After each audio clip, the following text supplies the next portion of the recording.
And we now continue with more of my exclusive interview with Senator John McCain and Governor Sarah Palin.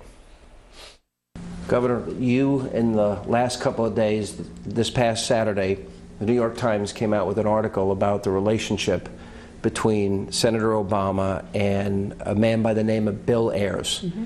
Bill Ayers takes credit for, of all days, in the New York Times, September 11, 2001, says, "I don't regret setting bombs. I wish we did more."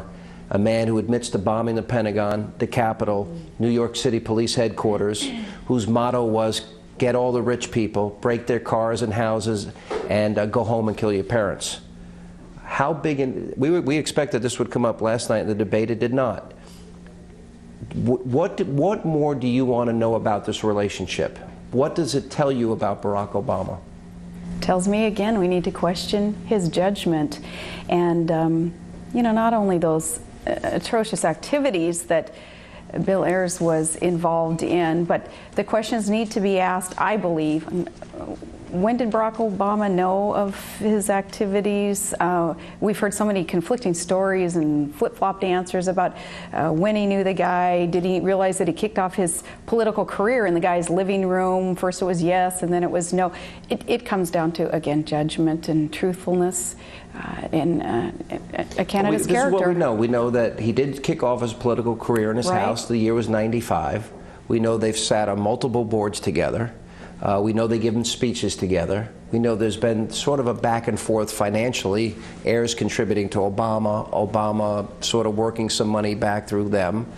What question, Senator, would you like answered as it relates to this relationship, and do you think the American people should care about this?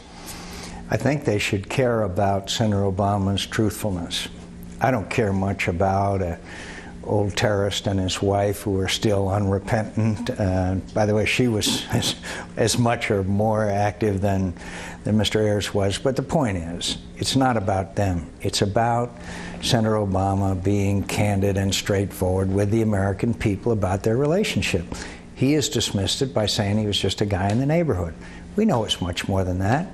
Let's reveal all of the details of that relationship, and then the American people can make a judgment. But here's a question. His answer is, well, I hardly knew him. I was 8 years old when he committed these, quote, despicable acts. That's his answer. But he was in his 30s and 40s when he sat on a board with him, gave speeches with him. And when he was in his living room, yes. And was in his living room. And I guess my question is, should the American people be concerned that he's capable in a post-9/11 world of fighting terrorism when he is friends with an unrepentant terrorist? Well, I think that's also part of the judgment American people make. But first, I think we ought to have a full and complete examination of the relationship. And then the American people can make a judgment. And so far, I think it's very clear that he was a lot more than just a guy in the neighborhood. Do you think this needs to be asked more in your next debate? Do you think this should have, because a lot of us in the media was sitting back thinking, because of the New York Times and because of your comments, Governor, is this something that needs to be vetted out? Well, I hope it's vetted out. I think it needs to be vetted out, and I think the American people understand whether Senator Obama has been truthful and candid about his entire relationship with Mr. Ayers and with others, very frankly. All right, well, let's talk about others. Including the Acorn organization.